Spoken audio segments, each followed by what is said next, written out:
hello guys welcome back to my channel र आज अहिले चाहिँ हामी है फिलहाल अब हामी ऱ्याफ्टिङ अनि क्यानोइङ गर्नु चाहिँ हामी उयो वाटरफल जाँदैछ हो त्यहाँबाट हामी चाहिँ है यहाँनिर हेर्नुहोस् हाम्रो दादाहरू है मामाहरूसँग हामी जाँदैछौँ हो र पवन चाहिँ माथिबाट सामान लिएर आउँदैछ हो र अहिले रस्ता त्यस्तो छ हो वाटरफल जाने र यहाँ हाम्रो कोपा पनि आउनुहुँदो रहेछ कोपा हजुर हामी चाहिँ बाटो त्यस्तो छ है गाडी लानु पनि यस्तो छ बाटो चाहिँ हो र यहाँ चाहिँ गाडी अड्दै हामीले चाहिँ है केही नलगी गएको है र तपाईँहरूलाई कम्ती सानो उयो म अपडेट दिँदै गर्छु बाटोको है र हामी त टक्कै त्यहाँनिर ऱ्याफ्टिङ गर्ने जग्गा क्यानोइङ गर्ने जग्गा वाटरफल पुगेर चाहिँ तपाईँहरूलाई फेरि म अपडेट दिनेछु हुन्छ गाइस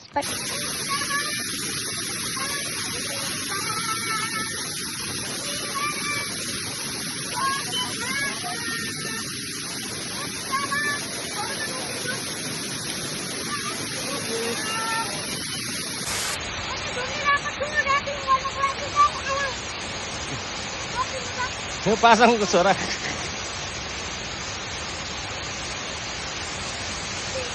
गाइस आज चाहिँ हामी चाहिँ हिडन वाटरफलको खोजीमा आएको छु हो र यहाँ चाहिँ बाटोहरू पनि छैन रहेछ र हामी चाहिँ रोडको सहायताले चाहिँ ओह्रालो झर्दैछ है गाइस र हामी चाहिँ अब यो वाटरफल हेरेरै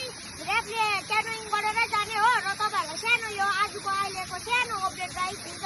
बाई बाई ए आसिफको ढाँडा मान्दैन रोक यात्रीले चाहिँ बाटो खोल्दैछ यहाँनिर अन्त र होइन हामी चाहिँ गाइस फाइनली हाम्रो लोकेसनमा आइपुगिसक्यो हो वाटरफलको लागि क्यानोइङ अनि ऱ्याफ्टिङ गर्नुको लागि र हाम्रो यात्री एडभेन्चरको दाहरूले चाहिँ है यहाँनिर चाहिँ रुट खोल्नु हुँदैछ हो हेर्नुहोस् यी रुट त्यस्तो छ यहाँ मुनि हो हाम्रो यहाँनिर सानो तोस्दा छ हो अनि यहाँ तल ठुलो तोस्दा छ अनि बोबो छ असिफ यहाँनिर चाहिँ रुट खोल्नु हुँदैछ हो हुन्छ गाइस यो फेरि ह्यान्डसम गुची गुचीले गर्लफ्रेन्डले गुची गिफ्ट गरेको अरे लु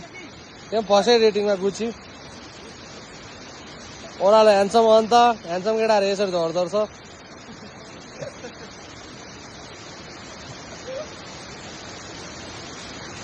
ए गुची आइपुग्यो गुची